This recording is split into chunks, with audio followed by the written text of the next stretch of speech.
En 1945, les États-Unis et l'URSS sont alliés, comme on le voit sur cette photographie prise en Allemagne en avril 1945.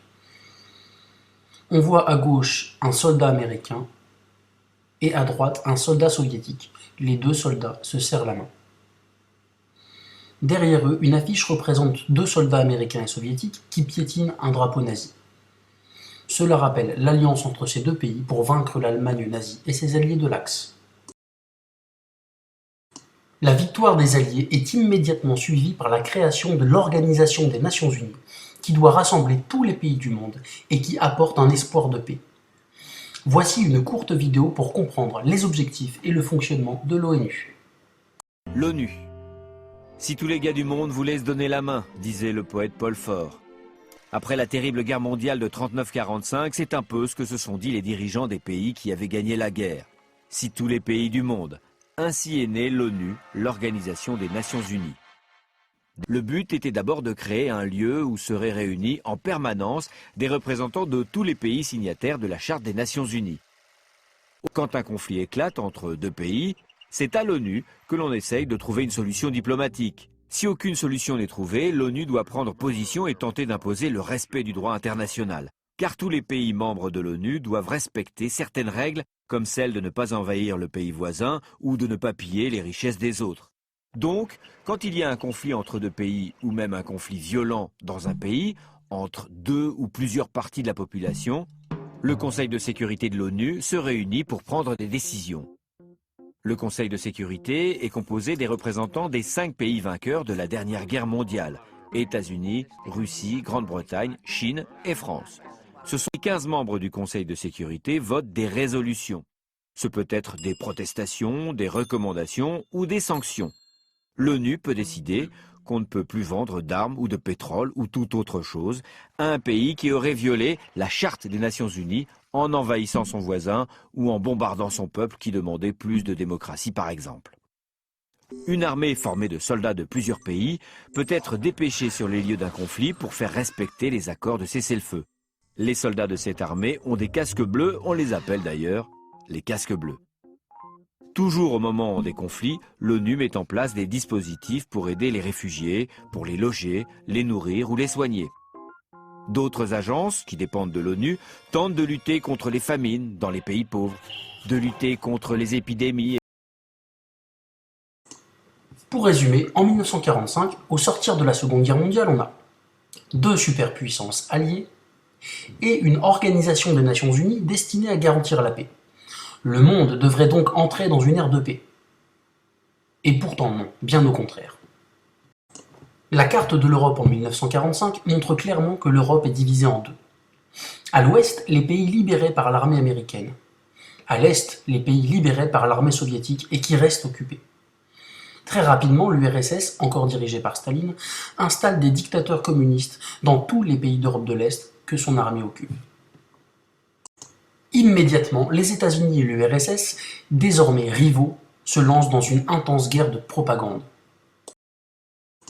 Les États-Unis mettent en avant le mode de vie américain. On voit sur cette image une famille américaine moyenne, heureuse car son frigo est plein. Les États-Unis sont en effet, et de très loin, le pays le plus riche au monde en 1945. Et ils veulent convaincre le reste du monde de suivre leur modèle. La propagande de l'URSS répond en disant que le modèle communiste de l'URSS est meilleur que le modèle américain. Sur cette affiche de propagande, on voit l'URSS en rouge, représentée par un train lancé à toute vitesse, qui nous montre que, d'après cette affiche, l'URSS va connaître une croissance économique très forte qui va lui permettre de rattraper puis de dépasser les États-Unis et de devenir le pays le plus riche du monde. Au contraire, on voit en bas les États-Unis en noir qui vont eux connaître une crise économique et s'appauvrir. Chacune des deux grandes puissances tente donc de convaincre que son modèle économique est le meilleur pour convaincre les autres pays du monde de l'imiter. Les États-Unis dénoncent aussi le manque de liberté en URSS. On voit dans cette partie de l'affiche Staline écrasant des tombes. C'est un rappel de la terreur qu'il a mise en place en URSS. Les tombes sont celles des opposants politiques exécutés sur ses ordres. Dans cette autre partie de l'affiche, on voit un autre aspect de la terreur stalinienne, les opposants envoyés dans les camps de travail, le goulag, en Sibérie. Enfin, la posture du soldat soviétique au premier plan, ainsi que la présence de canons et d'avions à l'arrière-plan, montrent que selon les États-Unis, l'URSS est un pays agressif et dangereux. L'URSS répond à ces attaques en dénonçant la fausse liberté des États-Unis. Sur cette affiche, on voit la statue de la liberté avec un cadenas sur la bouche, sur lequel on voit le symbole du dollar. La statue de la liberté est aussi sur le point d'être arrêtée et matraquée par un policier. Cela signifie que la liberté si vantée par les États-Unis est détruite par le pouvoir de l'argent et de l'État. Chacune des deux grandes puissances présente donc son adversaire comme un pays dans lequel la population n'est pas libre. Chacune des deux prétend représenter la véritable liberté, et donc là encore être un modèle à suivre pour le reste du monde. Sur cette affiche, on voit Staline qui danse en lançant des couteaux. Des couteaux sont déjà plantés dans les pays d'Europe de l'Est, ce qui rappelle que Staline a installé des dictatures communistes dans ces pays. On voit que la France est sa prochaine cible. Les États-Unis montrent ici l'URSS comme un pays qui veut dominer et envahir toute l'Europe, et en fait, le monde entier. L'URSS répond en montrant que les États-Unis ont installé des bases militaires partout dans le monde, et que ces bases, sur lesquelles il y a en permanence des soldats américains, encerclent et menacent l'URSS. L'URSS retourne donc contre les États-Unis l'accusation de vouloir dominer le monde. Les deux superpuissances sont désormais ennemies et rivales. C'est la guerre froide, une lutte à mort entre les États-Unis et l'URSS dont l'enjeu est la domination mondiale. Très rapidement, le monde se divise en deux camps.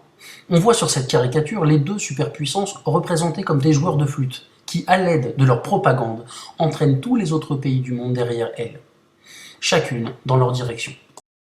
On voit sur cette carte les pays du camp dirigés par les États-Unis, qu'on appelle bloc de l'Ouest, et qu'on voit en bleu. Il s'agit de l'Amérique, de l'Europe de l'Ouest, du Japon, de la Corée du Sud et du Vietnam du Sud. On voit en rouge les pays du camp soviétique, que l'on appelle bloc de l'Est, URSS, Chine, Cuba, Corée du Nord et Vietnam du Nord. Mais au fait, pourquoi parle-t-on de guerre froide? Parce qu'il n'y a pas d'affrontement direct entre les États-Unis et l'URSS. En effet, les deux superpuissances possèdent de très nombreux missiles nucléaires. Une guerre entre les États-Unis et l'URSS serait une guerre atomique, menant à la destruction mutuelle des deux superpuissances, voire de tous leurs alliés.